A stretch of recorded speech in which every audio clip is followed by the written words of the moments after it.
The Yogi complete breath is the fundamental breath of the entire yogi science of breath, and the student must fully acquaint himself with it and master it perfectly before he can hope to obtain results from the other forms of breath mentioned and given in this book.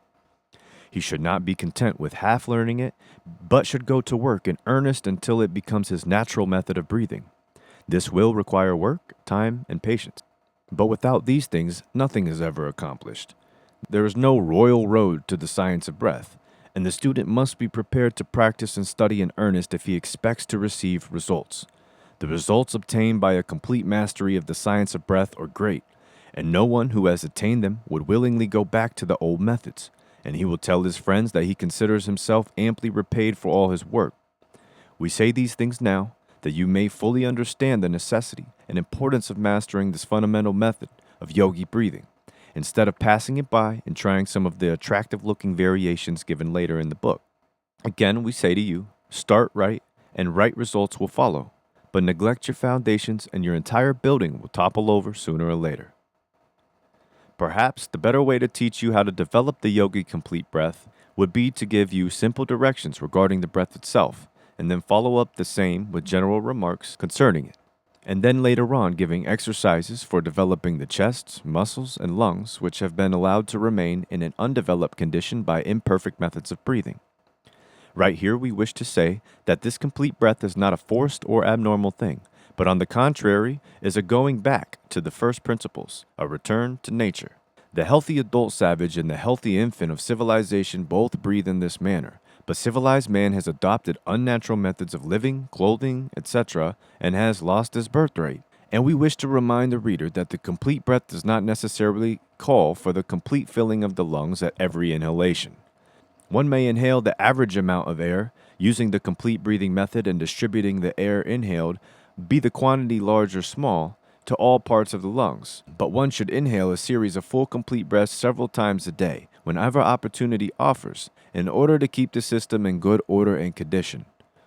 The following simple exercise will give you a clear idea of what the complete breath is.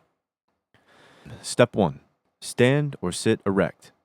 Breathing through the nostrils, inhale steadily, first filling the lower parts of the lungs, which is accomplished by bringing into play the diaphragm, which descending exerts a gentle pressure on the abdominal organs, pushing forward the front walls of the abdomen. Then fill the middle part of the lungs, pushing out the lower ribs, breastbone, and chest. Then fill the higher portion of the lungs, protruding the upper chest, thus lifting the chest, including the upper 6 or 7 pairs of ribs. In the final movement, the lower part of the abdomen will be slightly drawn in, which movement gives the lungs a support and also helps to fill the highest part of the lungs. At first reading, it may appear that this breath consists of 3 distinct movements. This, however, is not the correct idea. The inhalation is continuous, the entire chest cavity from the lower diaphragm to the highest point of the chest in the region of the collarbone being expanded with a uniform movement. Avoid a jerky series of inhalations and strive to attain a steady, continuous action. Practice will soon overcome the tendency to divide the inhalation into 3 movements and will result in a uniform, continuous breath. You will be able to complete the inhalation in a couple of seconds after a little practice. 2. Retain the breath a few seconds. And 3. Exhale quite slowly, holding the chest in a firm position and drawing the abdomen in a little and lifting it upward slowly as the air leaves the lungs. Where the air is entirely exhaled, relax the chest and abdomen. A little practice will render this part of the exercise easy, and the movement once acquired will be afterward performed almost automatically. It will be seen that by this method of breathing, all parts of the respiratory apparatus is brought into action, and all parts of the lungs, including the most remote air cells, are exercised. The chest cavity is expanded in all directions. You will also notice that the complete breath is really a combination of low, mid, and high breaths, succeeding each other rapidly in the order given, in such a manner as to form one uniform, continuous, complete breath. You will find it quite a help to you if you practice this breath before a large mirror, placing the hands lightly over the abdomen so that you may feel the movements. At the end of the inhalation, it is well to occasionally slightly elevate the shoulders, thus raising the collarbone and allowing the air to pass freely into the smaller upper lobe of the right lung, which place is sometimes the breeding place of tuberculosis. At the beginning of practice, you may have more or less trouble in acquiring the complete breath, but a little practice will make perfect. And once you have acquired it, you will never willingly return to the old methods. Scarcely too much can be said of the advantages attending the practice of the complete breath. And yet the student who has carefully read the foregoing pages should scarcely need to have pointed out to him such advantages. The practice of the complete breath will make any man or woman immune to consumption and other pulmonary troubles, and will do away with all liability to contract colds as well as bronchial and similar weaknesses.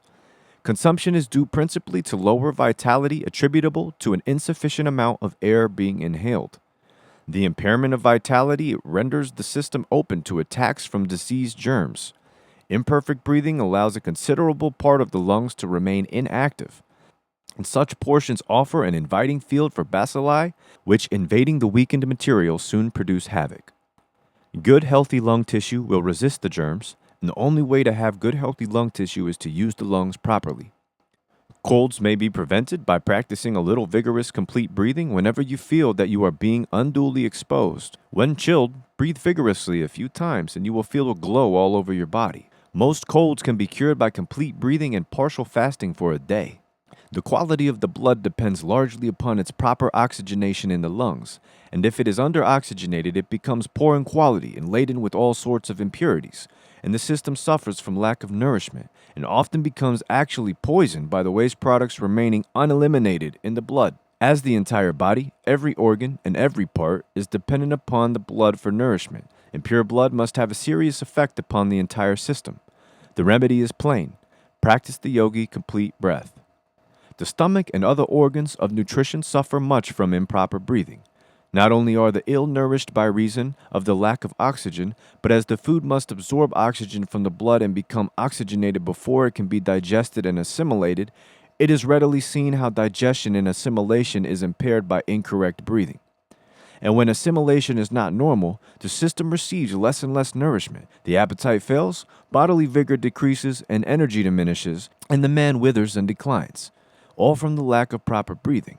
Even the nervous system suffers from improper breathing, inasmuch as the brain, the spinal cord, the nerve centers, and the nerves themselves, when improperly nourished by means of the blood, become poor and inefficient instruments for generating, storing, and transmitting the nerve currents. There is another aspect of the case whereby the nerve currents themselves, or rather the force from which the nerve currents spring, becomes lessened from want of proper breathing, but this belongs to another phase of the subject which is treated of in other chapters of this book, and our purpose here is to direct your attention to the fact that mechanism of the nervous system is rendered inefficient as an instrument for conveying nerve force as the indirect result of a lack of proper breathing.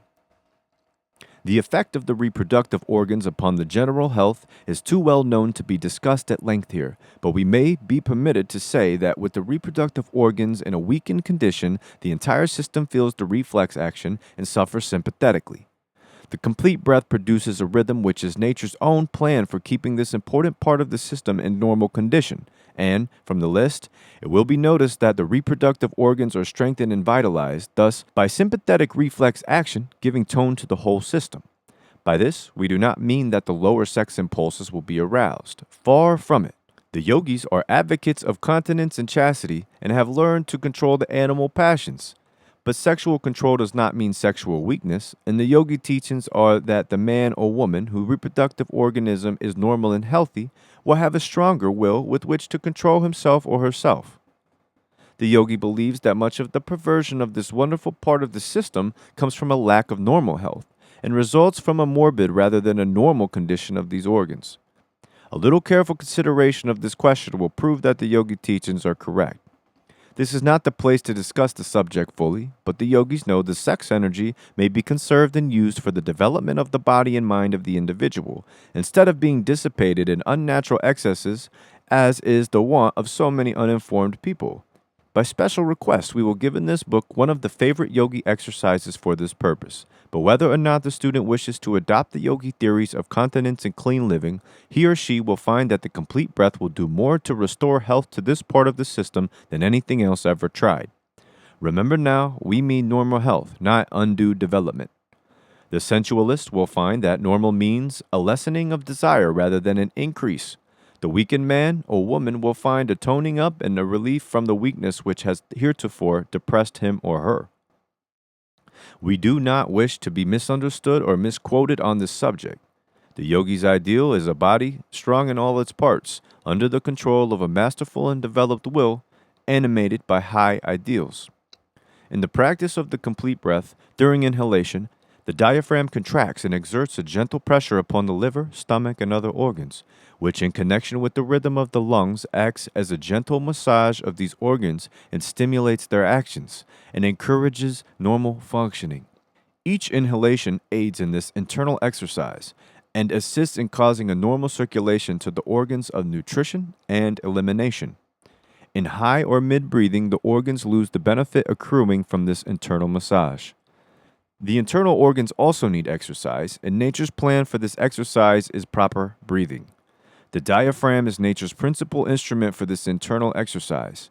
Its motion vibrates the important organs of nutrition and elimination and massages and kneads them at each inhalation and exhalation, forcing blood into them and then squeezing it out, and imparting a general tone to the organs. Any organ or part of the body which is not exercised gradually atrophies and refuses to function properly, and lack of the internal exercise afforded by the diaphragmatic action leads to diseased organs. The complete breath gives the proper motion to the diaphragm as well as exercising the middle and upper chest. It is indeed complete in its action. We give below 3 forms of breath, quite popular among the yogis.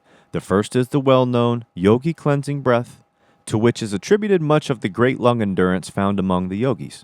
They usually finish up a breathing exercise with this cleansing breath, and we have followed this plan in this book. We also give the yogi nerve vitalizing exercise, which has been handed down among them for ages, and which has never been improved on by Western teachers of physical culture, although some of them have borrowed it from teachers of yoga. We also give the yogi vocal breath, which accounts largely for the melodious, vibrant voices of the better class of the Oriental yogis. We feel that if this book contained nothing more than these 3 exercises, it would be invaluable to the Western student. Take these exercises as a gift from the Eastern brothers and put them into practice. The yogis have a favorite form of breathing which they practice when they feel the necessity of ventilating and cleansing the lungs. They conclude many of their other breathing exercises with this breath, and we have followed this practice in the book. This cleansing breath ventilates and cleanses the lungs, stimulates the cells, and gives a general tone to the respiratory organs, and is conducive to their general healthy condition. Besides this effect, it is found to greatly refresh the entire system. Speakers, singers, etc. will find this breath especially restful after having tired the respiratory organs. Inhale a complete breath, retain the air a few seconds, pucker up the lips as if for a whistle, but do not swell out the cheeks. Then exhale a little air through the opening with considerable vigor. Then stop for a moment, retaining the air, and then exhale a little more air. Repeat until the air is completely exhaled. Remember, the considerable vigor is to be used in exhaling the air through the opening in the lips.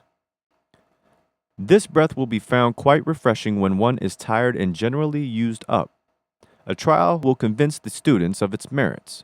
This exercise should be practiced until it can be performed naturally and easily, as it is used to finish up a number of other exercises given in this book, and it should be thoroughly understood. The yogi nerve vitalizing breath. This is an exercise well known to the yogis, who consider it one of the strongest nerve stimulants and invigorants known to man. Its purpose is to stimulate the nervous system, develop nerve force, energy, and vitality. This exercise brings a stimulating pressure to bear on important nerve centers, which in turn stimulate and energize the entire nervous system and send an increased flow of nerve force to all parts of the body. Stand erect. Inhale a complete breath and retain same. Extend the arms straight in front of you, letting them be somewhat limp and relaxed with only sufficient nerve force to hold them out. Slowly draw the hands back toward the shoulders, gradually contracting the muscles and putting force into them, so that when they reach the shoulders, the fists will be so tightly clenched that a tremulous motion is felt. Then, keeping the muscles tense, push the fists slowly out, and then draw them back rapidly, still tense, several times. Exhale vigorously through the mouth. Then, practice the cleansing breath. The efficiency of this exercise depends greatly upon the speed of the drawing back of the fists and the tension of the muscles, and of course upon the full lungs. This exercise must be tried to be appreciated. The yogi vocal breath. The yogis have a form of breathing to develop the voice. They are noted for their wonderful voices, which are strong, smooth, and clear, and have a wonderful trumpet-like carrying power. They have practiced this particular form of breathing exercise, which has resulted in rendering their voices soft, beautiful, and flexible, imparting to it that indescribable, peculiar floating quality combined with great power. The exercise given below will in time impart the above-mentioned qualities, or the yogi voice, to the student who practices it faithfully. It is to be understood, of course, that this form of breath is to be used only as an occasional exercise and not as a regular form of breathing. First, inhale a complete breath very slowly, but steadily through the nostrils, taking as much time as possible in the inhalation. Retain for a few seconds. Expel the air vigorously in one breath through the wide open mouth. Then, rest the lungs by the cleansing breath.